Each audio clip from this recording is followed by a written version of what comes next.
Hallo Mädels und Jungs, ich bin Eddie und heiße euch herzlich willkommen zu einem neuen Video. Thema heute Mikrofon im Helm. Ja, das Mikrofon oder meine Tonaufnahmen haben mir in der letzten Zeit wirklich große Probleme bereitet. Und man sieht es hier, ich filme ja mit einer Drift und die hat einen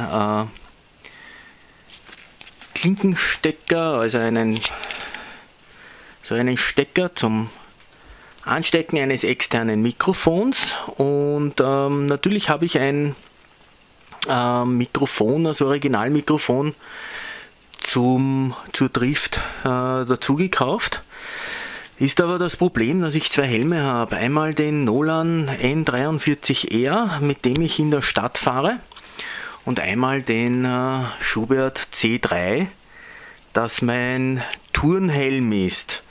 Jetzt müsste ich natürlich jedes Mal das Mikrofon von diesem Helm in diesen umbauen und wieder retour. Und daher habe ich mir eine andere Lösung überlegt. Und zwar hier zweimal das gleiche Mikrofon im Helm. Und zwar sind das Mikrofone von einem Headset einer PlayStation 1. Die wurden weggeschmissen und ich habe mir die zwei Headsets genommen und die Mikrofone ausgebaut und habe dann diese Kabel hier mit dem Stecker, und hier ist normalerweise eine Cinch-Buchse drauf, die habe ich abgezwickt und aufs Mikrofon aufgelötet. Und das hat sehr gut funktioniert, hier sieht man es. Und hier ist das Mikrofon, das funktioniert im Schuberth einwandfrei, wirklich hervorragend. Nur in meinem Starthelm hat es mir massive Probleme bereitet. Erstens war innen eine blanke Stelle, aber das war nicht von mir, sondern schon von der Produktion. Da hätte sich das Mikrofon öfters kurzschließen können. Das war aber nicht das Problem, sondern am Anfang hatte ich einen Wackelkontakt.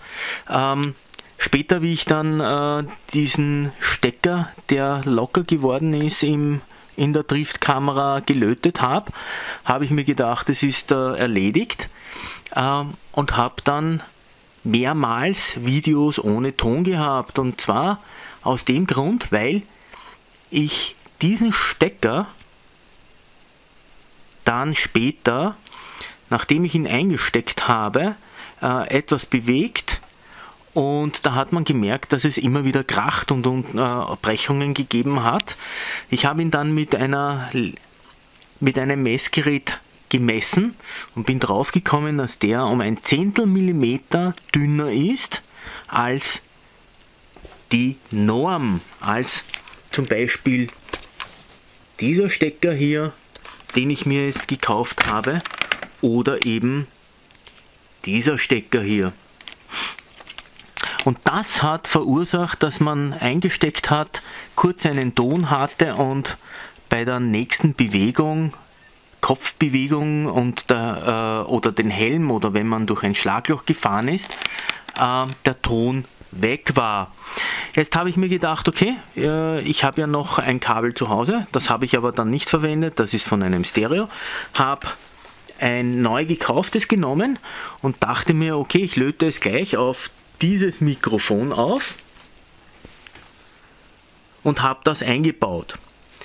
Und das Ergebnis hört man bei dem Video Rollerausfahrt oder Scooter Ride, in dem die Nebengeräusche dreimal stärker waren als meine Stimme und ich ab einer Geschwindigkeit von 50, 60 km/h gar nicht mehr hörbar war, weil die Windgeräusche alles überdeckt haben. Somit habe ich dann, nachdem ich das festgestellt habe, sofort dieses Mikrofon ausgebaut und wieder dieses angelötet. Ja, ihr wundert euch sicher über diesen roten Schaumgummi, aber ich hatte nichts anderes zu Hause als diesen. und da ich keinen Ersatz bekommen habe, habe ich mir einfach einen selbst gebastelt und der ist halt rosa, wie auch immer. Beim Schubert muss ich erst einen machen. Ja, und jetzt ist das Kabel, das neue, auf dieses top funktionierende Mikrofon montiert und die Tonqualität ist wieder wirklich in alter, gewohnter Manier.